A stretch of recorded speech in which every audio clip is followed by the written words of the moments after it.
TV KPM. Assalamualaikum, salam sejahtera. Terima kasih kepada anda yang sedang menonton Didik TV KPM dan anda sedang bersama dengan saya Fizi, hos anda pada hari ini. Hari ini di dalam Sukses SPM 2022 Pecutan, Abang Fizi nak ajak semua yang sedang menonton kita pada hari ini sama-sama kita sediakan pen dan juga kertas sebab hari ini kita akan belajar tentang ekonomi kertas 2. Tapi sebelum tu jom kita berkenalan dengan guru kita pada hari ini. Siapa cikgu kita ya? Cikgu!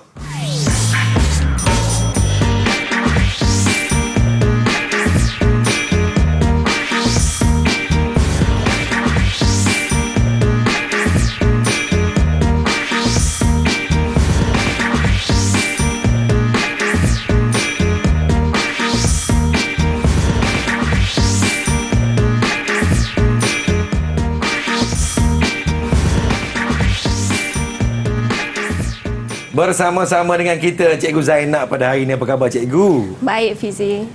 Sihat Cikgu ya? Alhamdulillah. Alhamdulillah. Dan kami tidak berdua, kita akan bersama-sama dengan juru bahasa isyarat kita. Kita bersama dengan Cikgu Muhammad Nazri Hussein daripada SMK Pendidikan Khas Persekutuan Perempuan Pulau Pinang, Malaysia.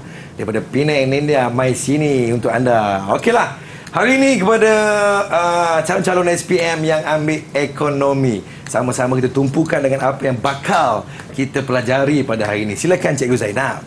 Baik, Assalamualaikum dan selamat sejahtera anak-anak cikgu calon-calon SPM 2022. Jadi kita akan mulakan dengan kertas ekonomi, kertas 2, kod 3767/2.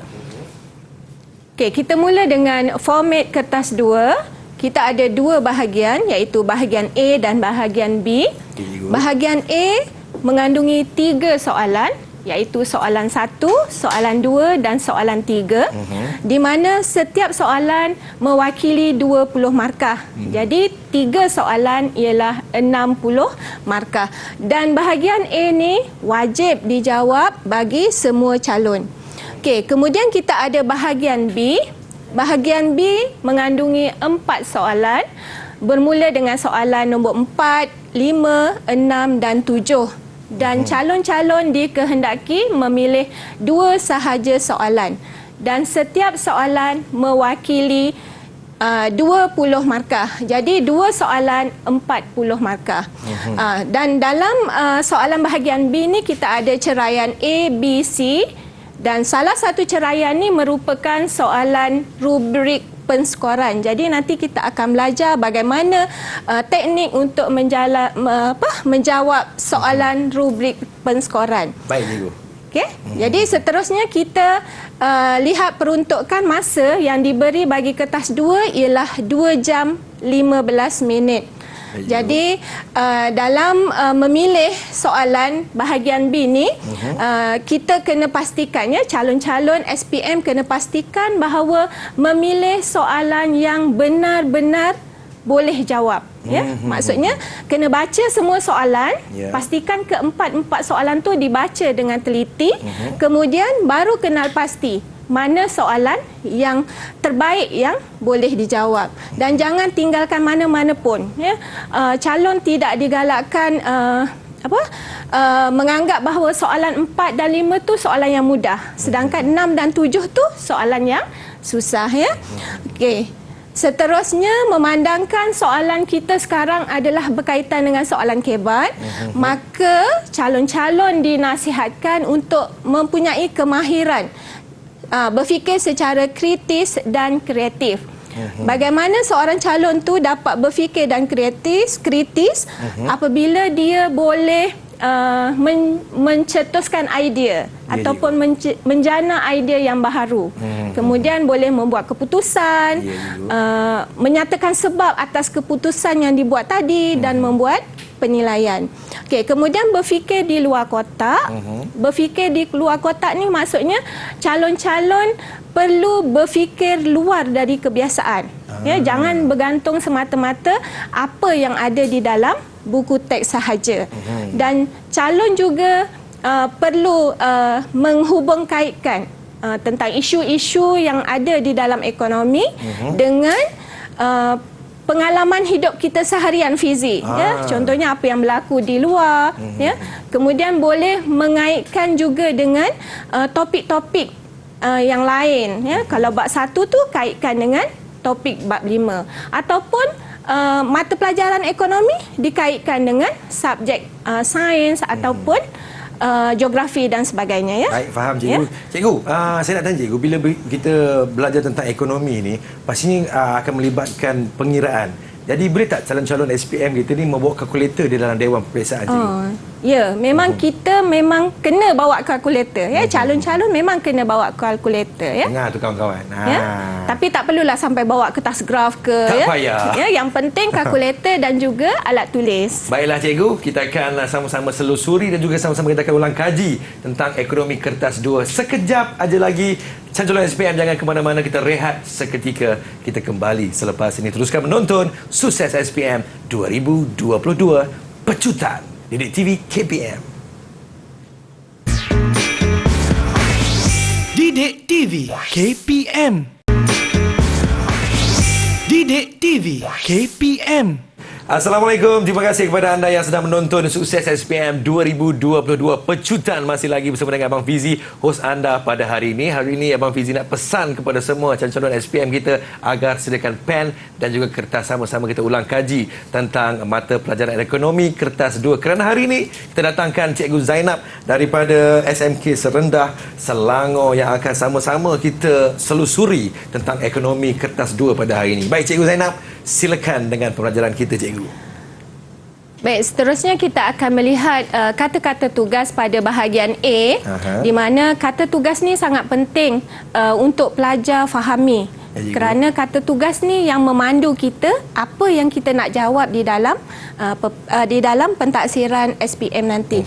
Jadi kata tugas yang biasa di dalam mata pelajaran ekonomi ialah jelaskan, terangkan, huraikan, mengapakah, nyatakan, bersetujukah, wajarkah, bandingkan, bezakan, hitungkan, berapakah, bagaimanakah, lukiskan, dan ada beberapa lagi, ya Fizi. Ya, okey, seterusnya kita pergi kepada kata tugas jelaskan. Kata tugas jelaskan memberi penerangan tentang sesuatu dengan sokongan supaya mudah difahami, di mana calon boleh memberi dari aspek faktanya, huraiannya dan juga contoh. Dan jika memberi dalam bentuk fakta, pastikan fakta tu boleh berdiri dengan sendiri. Maksudnya dia ada maksud. Di mana kata tugas jelaskan ni dia sebenarnya lebih bersifat terbuka. Maksudnya selagi ada di dalam buku teks, selagi dia betul, kita boleh tulis di dalam kertas jawapan kita. Dan jawapan calon mesti memberi penjelasan dengan bernas dan membawa maksud. Okey, seterusnya kita lihat kepada contoh soalan ni. Jelaskan penentu permintaan yang menyebabkan keluk permintaan beralih ke kanan. 3 markah. Jadi cikgu nak ingatkan, bila kita dapat soalan, pertama kali kita kena lihat kepada kata tugas. Kemudian kita lihat kepada kata kunci soalan tersebut. Dan yang ketiga, kita lihat kepada markah. Kat sini markah 3 markah. Jadi apa yang kita boleh jawab kalau soalan jelaskan macam ni, ya? Okey, jawapannya pendapatan individu meningkat. Kalau kat sini kita lihat pendapatan tu sahaja ialah fakta. Fakta kalau murid menjawab pendapatan, belum dapat markah lagi. Maksudnya dia kena pendapatan individu meningkat. Boleh berdiri sendiri dan membawa maksud. Faham cikgu? Okey, faham Fizi, ya? Faham, Okey, kemudian cita rasa pengguna terhadap sesuatu barang meningkat. Ataupun kita boleh tulis, calon boleh tulis, orang menyukai barang tersebut, ya? Kemudian akhir sekali, dasar kerajaan yang menurunkan kadar cukai. Maksudnya cikgu, saya ada satu persoalan cikgu. Ya? Sekiranya calon-calon SPM kita ni menjawab di dalam bentuk point cikgu, adakah ia diterima? Untuk bahagian A boleh diterima. Cuma pastikan bila menulis dengan point tu, ayat tu dia boleh berdiri sendirilah. Ya. Tapi nasihat cikgu sebaik-baiknya tulis dalam bentuk esei lah. Tak salah, tapi lebih baik tulis dalam bentuk esei. Ayat yang lengkap, cikgu. Ayat yang lengkap. Ya. Faham, cikgu. Okey. Okey, seterusnya kata tugas terangkan. Memberi kenyataan berdasarkan proses dan juga alasan di mana calon dikehendaki menyatakan fakta dengan sokongan atau menjelaskan sesuatu dengan sebab. Di mana calon dikehendaki memberi satu fakta dan satu huraian ataupun satu fakta dan satu contoh. Sama ada pilihlah mana-mana satu yang calon boleh jawab, ya. Kita lihat kepada soalan contoh fizik. Terangkan dua fungsi wang. Terangkan, kata tugas terangkan. Kata kuncinya ialah fungsi wang, markahnya ialah 4 markah. Okey, jawapan kita lihat sebagai alat ukuran nilai itu ialah fakta dia. Okey, yang ini ialah fakta dia. Kemudian contohnya harga sebuah buku ialah RM5. Ini ialah contoh. Kan tadi cikgu kata satu fakta, satu contoh. Ya, cikgu. Ya, kemudian yang kedua ialah sebagai alat bayaran tertunda. Yang ini fakta. Bayaran boleh dibuat secara ansuran. Ini ialah huraian. Jadi di sini 2 fakta, 1 contoh dan 1 huraian. Dapat markah 4. Faham, cikgu. Okey, faham ya? Faham. Okey, kita teruskan lagi dengan kata tugas huraikan. Kata tugas huraikan memperihalkan atau menceritakan sesuatu dengan panjang lebar atau terperinci dan teratur di mana calon dikehendaki menjawab dengan memberikan satu fakta dan 2 huraian atau satu fakta, satu huraian dan satu contoh. Kalau calon menjawab satu fakta, 2 contoh, boleh tak Fizi? Boleh, cikgu. Boleh. Aha. Tak boleh Fizi. Tak Dia boleh, kena satu fakta, Satu huraian, satu contoh. Sebab Kalau dia bagi kata tugas dia huraikan, cikgu. ya, kalau dia bagi 2 contoh, Baik. dia cuma dapat 2 markah pada bahagian tersebutlah. Kita Faham, lihat ya. Contoh soalan untuk huraikan. Huraikan 2 fungsi wang. Cikgu bagi contoh soalan yang sama tapi menggunakan kata tugas yang berlainan. Huraikan, cikgu. Huraikan ya. Okey, kita lihat jawapannya. Jawapannya sebagai alat ukuran nilai itu ialah fakta. Nilai sesuatu barang dapat ditentukan dalam bentuk harga, huraian dia. Kemudian kita bagi contoh pula, harga sebuah buku ialah RM5.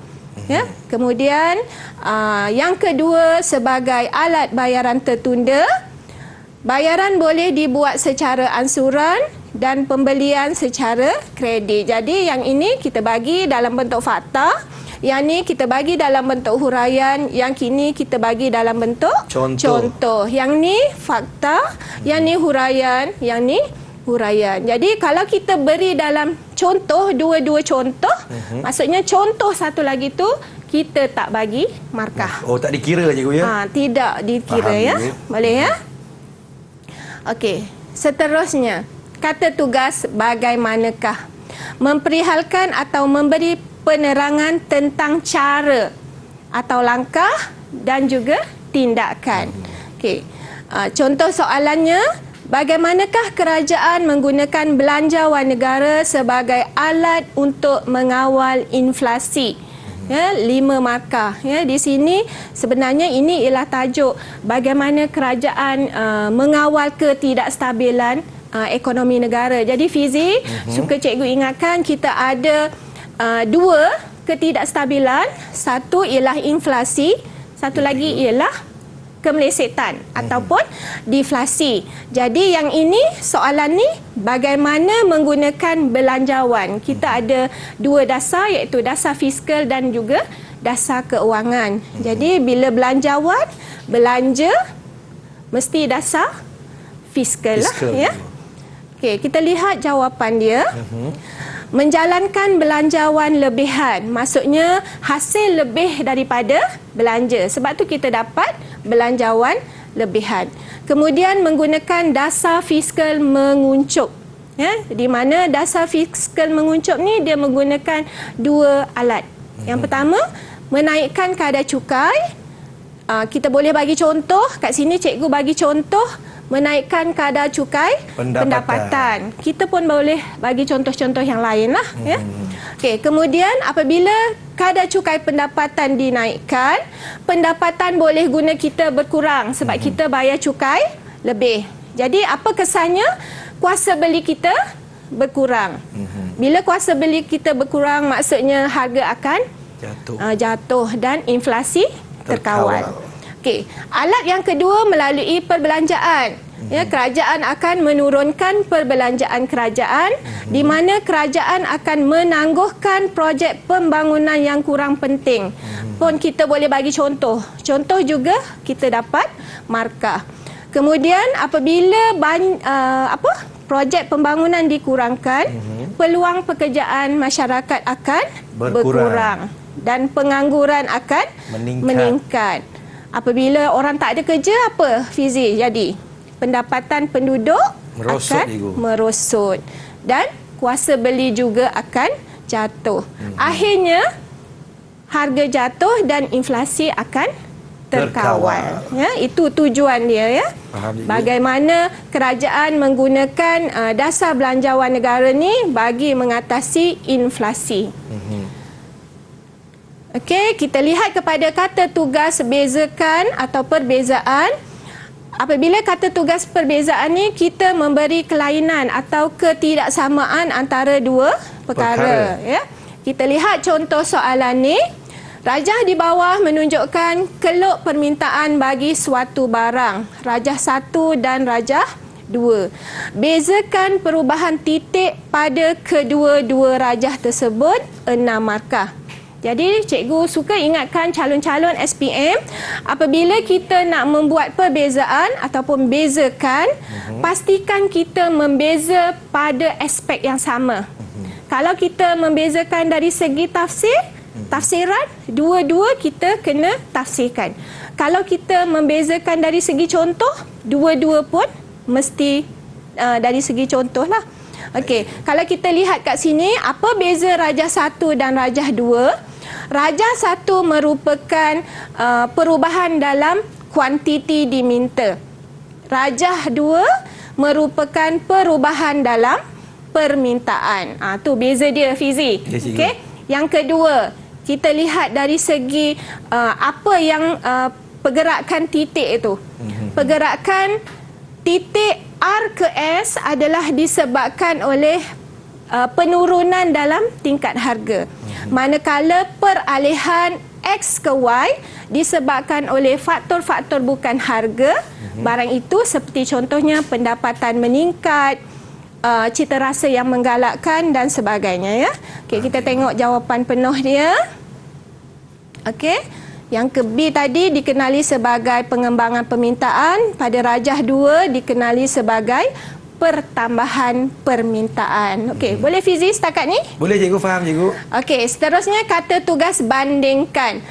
Kata tugas bandingkan maksudnya kita kena memberi persamaan dan perbezaan. Ya, kalau bagi perbezaan sahaja belum dapat markah yang maksimum lah. Ya, kena ada sekurang-kurangnya satu persamaan. Okey, kita lihat soalan contoh dia.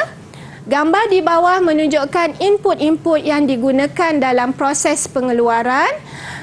Kita ada input ni, input A, input B. Bandingkan kedua-dua input tersebut.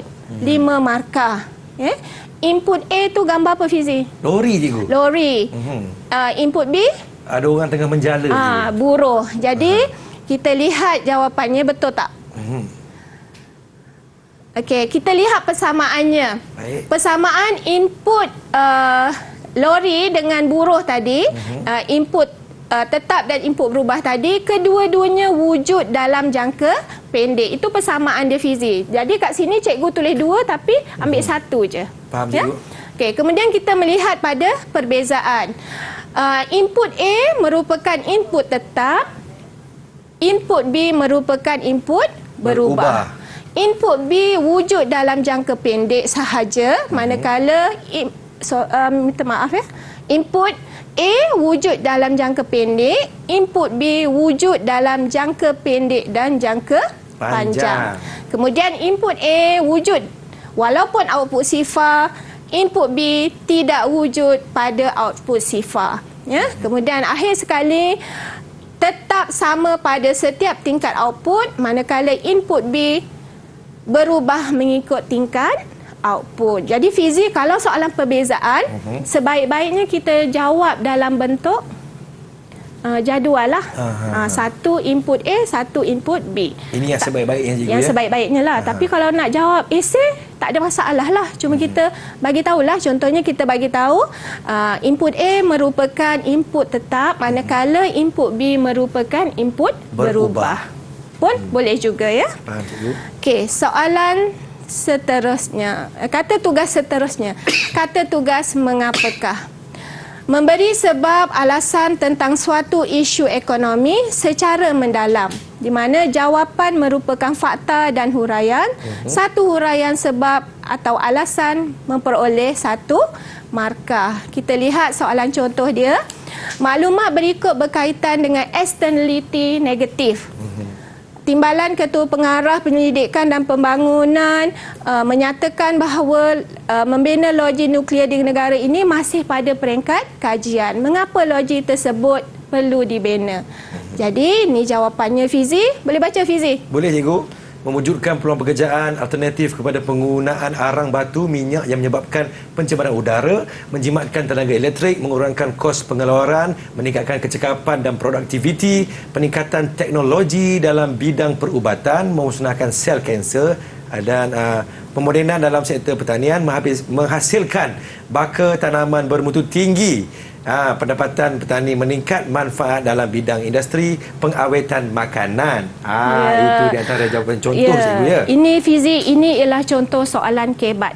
Ya, di mana kita menghubung kaitkan soalan ni dengan tajuk-tajuk lain Fizi ya. Contohnya macam ni, kita tak belajar dalam ekonomi tentang benda ni, tapi kita boleh masukkan apabila kita menjawab soalan. Baiklah, itu di antara penerangan daripada Cikgu Zainab kita mengenai kata tugas yang biasa digunakan di dalam SPM. Kita rehat seketika. Kita kembali selepas ini. Teruskan menonton Didik TV KPM. Didik TV KPM. Didik TV KPM. Selamat kembali menonton Sukses SPM 2022. Pecutan masih lagi bersama dengan Abang Fizi, hos anda pada hari ini. Dan Abang Fizi harapkan kepada semua calon-calon SPM dapat memberikan sepenuh perhatian tentang apa yang bakal diterangkan oleh Cikgu Zainab pada hari ini. Kerana hari ini sama-sama kita akan mengulang kaji tentang kertas 2 ekonomi pada hari ini. Silakan Cikgu Zainab. Kita pergi kepada kata tugas yang seterusnya, iaitu kata tugas lukiskan. Dalam ekonomi, lukiskan biasanya melibatkan keluk. Jadi, untuk menghasilkan satu keluk yang tepat dan betul, dia mesti menggunakan skala yang betul. Ya. Kemudian, ada label pada paksi kuantiti dan harga. Kemudian, ada titik origin. Calon-calon dikehendaki memplot dengan tepat dan akhir sekali menggaris dengan menggunakan pembaris. Baik, ini adalah contoh keluk permintaan. Kita lihat pada paksi harga, kita ada titik origin iaitu kosong. Kemudian skalanya betul, 2, 4, 6 dan kita ada harga ada dalam unit RM. Kemudian kita ada pada paksi kuantiti juga bermula dengan titik origin, skala betul dan label pada kuantiti.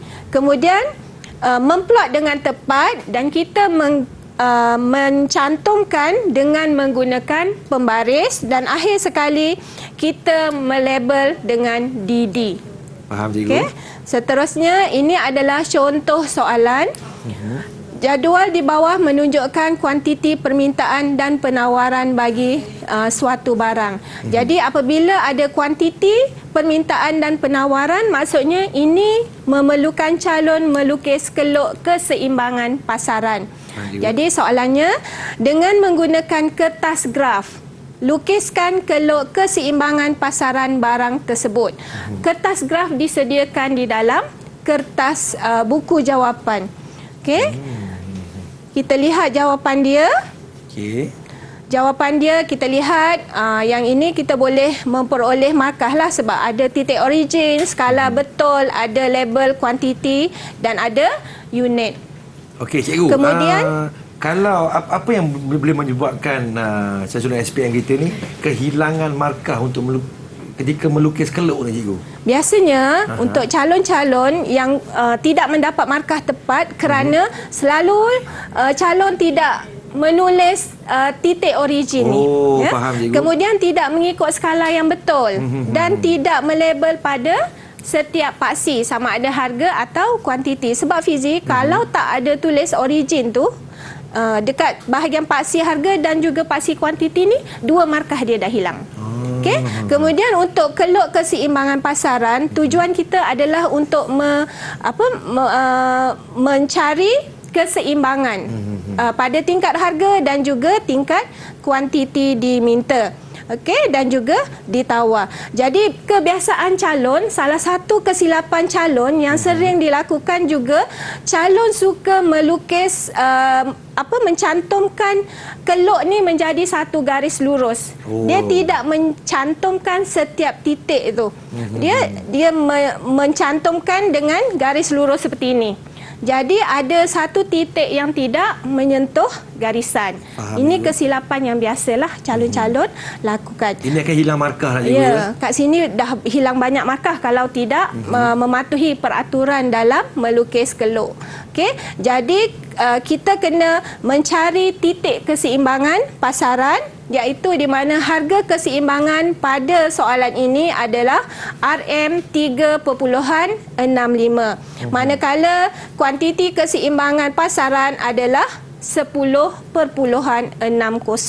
Faham, cikgu. Okey. Keseimbangan pasaran ni adalah satu benda yang sangat penting sebab bukan sahaja kita nak gunakan waktu melukis keluk macam ni, kita juga boleh gunakan keseimbangan pasaran ni untuk menjawab bahagian B nanti. Okey. Jadi soalan seterusnya tadi ialah tentang bagaimana nak menentukan keadaan pasaran pada tingkat RM3. Di mana jawapannya ialah kuantiti permintaan 12 unit, kuantiti penawaran 8 unit. Di sini berlakunya lebihan permintaan sebanyak RM4 unit. Iaitu 12 unit kita tolak dengan 8 unit dan harga cenderung naik. Pada tingkat harga 5 tadi, kuantiti permintaan 8 unit, kuantiti penawaran 14 unit, berlaku lebihan penawaran sebanyak RM6 unit, 14 unit tolak 8 unit dan akhirnya harga cenderung turun. Faham, cikgu. Okey, boleh ya? Boleh, cikgu. Okey, sekarang kita lihat kata tugas hitungkan. Okey. Kata tugas hitungkan ni memerlukan calon memberi jalan kerja. Kita tambah dengan rumus jika ada rumus dan juga jawapan akhir. Ya, soalan hitungkan ni tak sama dengan soalan berapakah. Kalau soalan berapakah kita terus memberi jawapan akhir sahaja. Okey, ini ialah soalan contoh bagi soalan hitungkan. Jadual di bawah berkaitan dengan fungsi pengeluaran jangka pendek. Ya, kat sini kita ada jadual dia. Soalannya hitungkan nilai P dan nilai Q. Soalan kata tugas hitungkan 4 markah. Jadi jawapan dia kita lihat, kita semak. Okey, macam mana kita dapat P? P ialah keluaran marginal. Jadi keluaran marginal formulanya ialah perubahan jumlah keluaran kita bahagi dengan perubahan input berubah, iaitu 330 kita tolak dengan 180 kita bahagi dengan 3 tolak 2. Jadi 330 tolak 180 bahagi dengan 1, jadi 150 unit. Okey, kemudian kita lihat kepada keluaran purata. Apa formula keluaran purata? Keluaran purata ialah jumlah keluaran kita bahagi dengan input berubah. 480 ni, yang ini kita bahagi dengan 4. Jadi jawapannya ialah 120 unit. Faham cikgu. Faham ya? Faham cikgu. Okey, seterusnya ini jawapan dia ya. Jika kita lihat kepada soalan contoh, jadual di bawah berkaitan dengan fungsi pengeluaran jangka pendek. Jelaskan hubungan antara buruh dengan keluaran purata dan keluaran marginal. A, buruh 0 hingga 3. Jadi berdasarkan kepada buruh hingga 3, kita lihat keluaran puratanya meningkat, keluaran marginalnya juga meningkat. Dan di situ cikgu ada tandakan, bulatkan tu maksudnya itu adalah keluaran marginal yang paling maksimum. Sebab kita belajar tajuk keluaran, firma akan mengeluarkan pada keluaran yang maksimum. Okey, jadi jawapannya untuk buruh 0 hingga 3, keluaran purata meningkat, keluaran marginal meningkat dan keluaran marginal maksimum pada buruh ketiga. Okey, yang ke B, buruh 3 hingga 4, 2 markah. Kita lihat buruh 3 hingga 4, kita lihat keluaran puratanya meningkat, keluaran marginal menurun. Kalau kita lihat kat situ ada tanda bulat tu ialah yang maksimum. Jadi keluaran purata maksimum pada buruh yang keempat. Dan akhir untuk C, buruh 4 hingga 7, keluaran purata menurun, keluaran marginal juga menurun. Jadi kita lihat keseluruhan jawapan seperti yang cikgu paparkan. Okey. Kemudian kita lihat kat situ keluaran purata meningkat, keluaran marginal meningkat, keluaran marginal maksimum pada buruh yang ketiga dan seterusnya. Jadi Fizi, kalau soalan seperti ini kita elakkan untuk murid menjawab. Contohnya macam tadi buruh 0 hingga 3, murid menjawab. Contohnya pada buruh pertama, jumlah keluaran 80, keluaran purata 80 unit, keluaran marginal 80 unit. Jawab macam tu memang tidak memperolehi markah sama sekali. Jadi bila kita nak membuat hubungan tu, hubungan sama ada dia meningkat atau menurun. Faham cikgu? Faham ya? Kita harapkan kepada kawan-kawan yang sedang menonton Didik TV KPM dapat faham tentang apa yang telah pun dijelaskan oleh cikgu kita. Baiklah, kita rehat seketika. Jangan ke mana-mana, teruskan menonton Didik TV KPM. Didik TV KPM. Didik TV KPM. Sukses SPM 2022 pecutan. Masih lagi bersama dengan Abang Fizi, hos anda pada hari ini. Nampak tak di tangan Abang Fizi ada pen dan juga kertas. Saya harapkan juga kepada calon-calon SPM kita adakan pen dan juga kertas dan fokus tentang apa yang bakal diterangkan oleh Cikgu Zainab kita daripada Sekolah Menengah Kebangsaan Serendah. Sama-sama kita selusuri, kita ulang kaji tentang mata pelajaran Ekonomi Kertas 2. Cikgu Zainab, silakan cikgu. Baik, seterusnya kita akan lihat kata tugas bahagian B. Kata tugas bahagian B seperti bersetujukah, wajarkah dan beri alasan ya. Kemudian kita ada kemukakan hujah, beri pendapat anda. Kata tugas bincangkan, buktikan, cadangkan. Ya. Seterusnya kata tugas bersetujukah, wajarkah, beri alasan anda.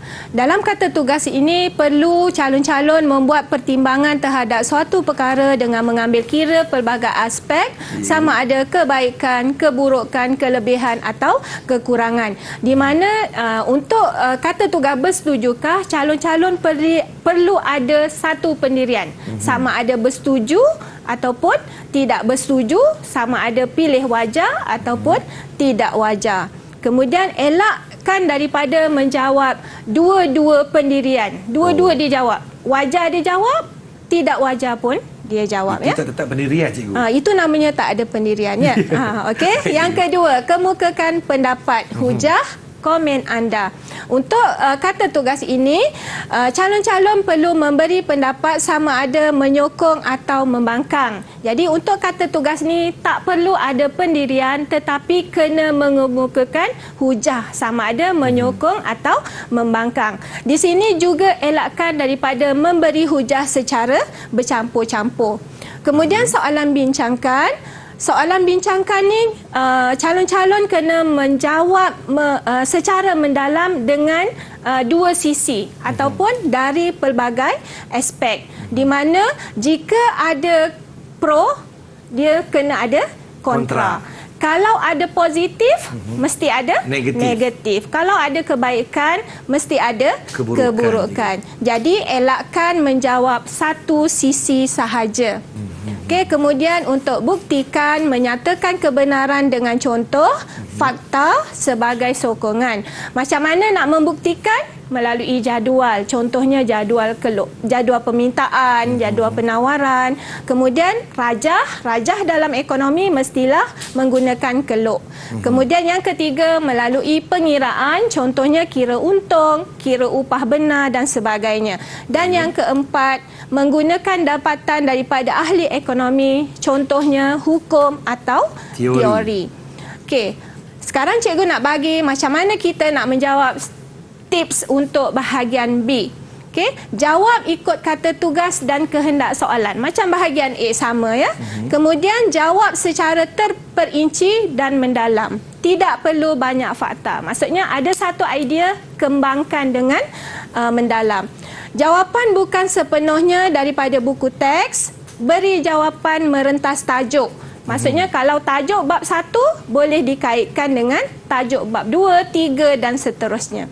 Kemudian beri contoh semasa, contohnya apa yang berlaku dalam kehidupan sebenar, isu-isu ekonomi dan sebagainya. Kemudian beri sokong rajah, sokongan melalui rajah dan pengiraan jika relevan. Akhir sekali, beri kesimpulan atau cadangan jika perlu. Faham, cikgu? Okey, seterusnya perkara yang perlu dielakkan. Apa yang tak boleh buat? Meramal atau spot tajuk. Maksudnya dari sekecil-kecil tajuk hingga sebesar-besar tajuk pun kita kena bacalah ya. Kita tak boleh spot ya. Contohnya kalau kita rasa soalan tu nak keluar, kita bagi tumpuan lebih. Ya, macam tu ya. Kemudian yang kedua, mengulang-ulang fakta dan huraian dalam jawapan. Yang ketiga, menjawab soalan yang lebih daripada arahan yang diberikan. Ya, contohnya kalau dalam situ kena jawab 2, jawab 2 je lah ya. Jangan jawab 3 ataupun 4. Okay, kalau jawab lebih macam mana, cikgu? Kalau jawab lebih boleh, tapi masalahnya nanti kita akan tak cukup masa untuk menjawab soalan lain dengan lebih baik ya. Okey, kemudian menjawab secara umum dan mengikut logik. Seterusnya memberi 2 pendirian bagi soalan membuat keputusan ya, macam soalan tadi, setuju tak setuju ya, wajar tak wajar ya, pilih salah satu pendirian sahaja. Dan akhir sekali, memberi jawapan satu sisi bagi soalan bincangkan ya. Ingat ya, soalan bincangkan mesti jawab dalam 2 sisi. Baik, seterusnya kita lihat satu set contoh soalan bahagian B. Maklumat di bawah berkaitan dengan suatu tindakan KWSP terhadap pencarum. Kuala Lumpur, kumpulan wang simpanan pekerja KWSP sudah menyalurkan RM2.3 bilion pembayaran iCitra kepada lebih 4.5 juta ahli setakat 4 Ogos yang lalu.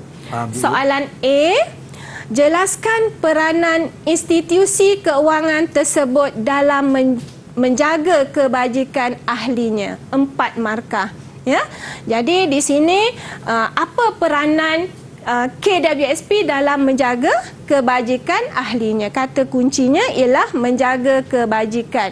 Jadi kita lihat jawapan dia. Okey, yang pertama, menyediakan simpanan hari tua.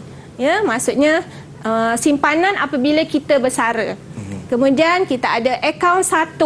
Akaun 1 ialah akaun persaraan. Peruntukannya ialah 70% dalam akaun 1. Boleh dikeluarkan selepas persaraan 55 tahun. Ya. Kemudian jawapan seterusnya, boleh dikeluarkan apabila pencarum mengalami hilang keupayaan bekerja dari segi fizikal dan mental. Boleh keluar ya Fizi kalau kita mengalami ketidakupayaan bekerja ni. Kemudian pencarum yang mencarum di dalam KWSP akan dibayar dividen. Macam mana dividen tu diperoleh? Apabila KWSP melabur ke tempat-tempat yang menguntungkan, ya. Kemudian membolehkan pengeluaran akaun 2 yang mewakili 30%. Okey, kemudian tujuan pembayaran deposit rumah, boleh keluarkan KWSP juga untuk membayar deposit rumah. Pengeluaran untuk menunaikan haji dan akhir sekali pengeluaran bagi tujuan kesihatan. Jadi kat sini cikgu tunjuk dalam bentuk macam ni supaya murid-murid boleh lihat dengan jelas. Tapi dalam menjawab soalan SPM, calon-calon sebaik-baiknya menulis dalam bentuk esei. Ya. Okey. Seterusnya kita lihat soalan B. Dengan menggunakan gambar rajah. Kalau gambar rajah, ingat Fizi, dalam ekonomi gambar rajah cuma satu je, iaitu keluk. Ya, jelaskan kesan tindakan tersebut kepada perubahan permintaan pengguna. 7 markah. Jadi untuk soalan seperti ini, calon-calon kena menjawab 2 bahagian, iaitu yang pertama kena melukis keluk dan yang kedua kena menjelaskan keluk tadi. Ya, kita lihat kepada jawapan dia. Kita mulakan, apabila kita melukis keluk, mesti mulakan dengan keluk keseimbangan pasaran. Ya, keluk keseimbangan pasaran bermula pada titik I0 pada tingkat harga P0 dan kuantiti Q0.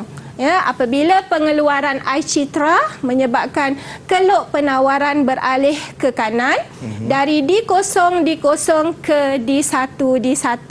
Ya, harga meningkat dari P0 ke P1 dan kuantiti meningkat dari Q0 ke Q1. Jadi untuk menjawab soalan ni, Fizi, calon-calon dinasihatkan jangan melukis setakat peralihan keluk permintaan ke kanan. Macam ni je keluk tu.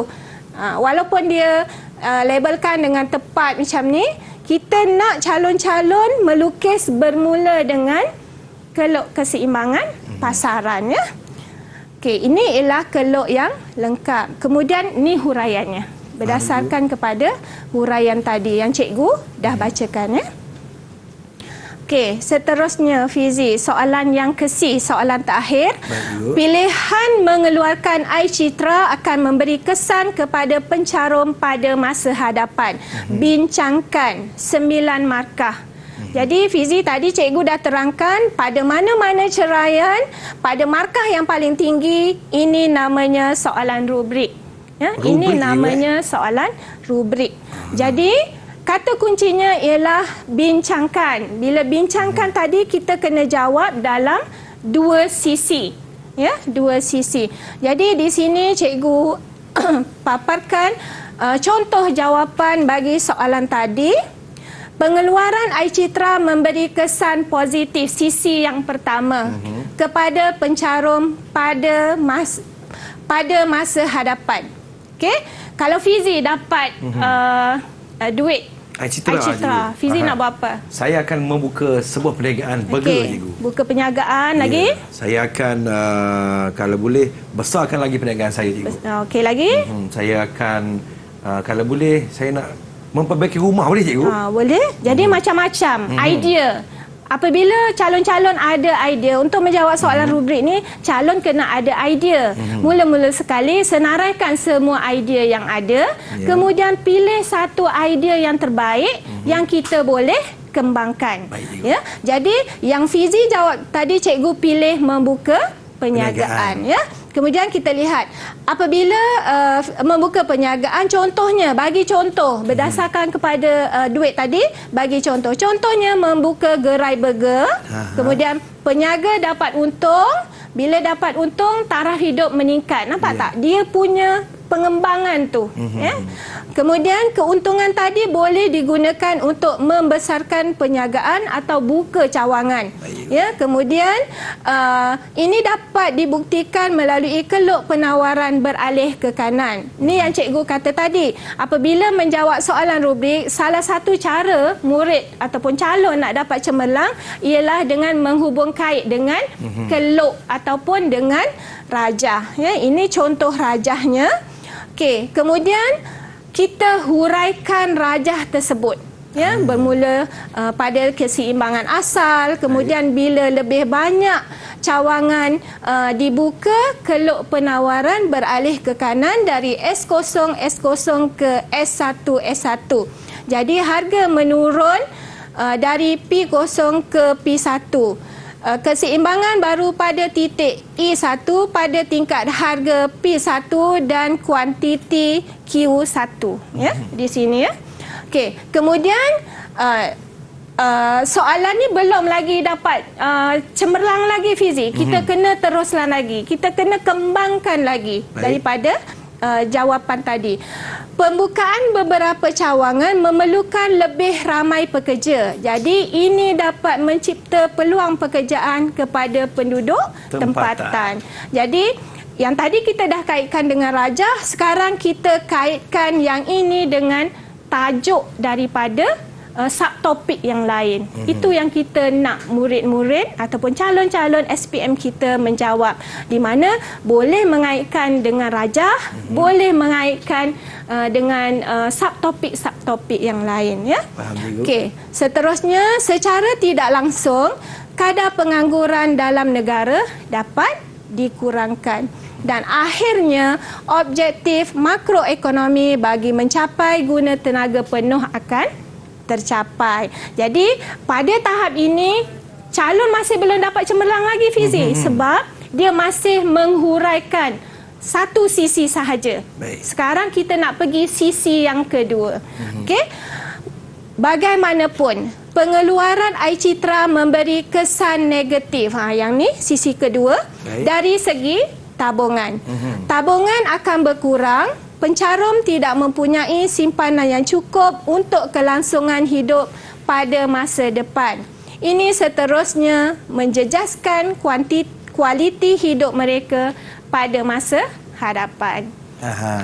Itu dia antara penerangan yang diberikan oleh cikgu kita pada hari ini. Cikgu, boleh cikgu rumuskan tak tentang apa yang kita pelajari pada hari ini, cikgu? Baik, pada hari ini kita telah mempelajari bagaimana teknik untuk menjawab soalan bahagian A dan juga bahagian B. Jadi untuk calon-calon SPM, cikgu nasihatkan untuk semua calon bersedia fahami kata-kata tugas dan juga bersedialah dengan kalkulatornya, alat tulisnya dan sebagainya. Yang penting jangan tinggalkan kertas jawapan tu dengan kosong. Baik. Cuba menjawab. Terima kasih kepada Cikgu Zainab kita daripada Sekolah Menengah Kebangsaan Serendah Selangor, dan terima kasih kepada Cikgu Juru Bahasa Isyarat kita, Cikgu Muhammad Nazri Hussein daripada SMK Pendidikan Khas Persekutuan Perempuan Pulau Pinang, Malaysia, dan terima kasih kepada semua calon-calon SPM yang sedang menuntut sukses SPM 2022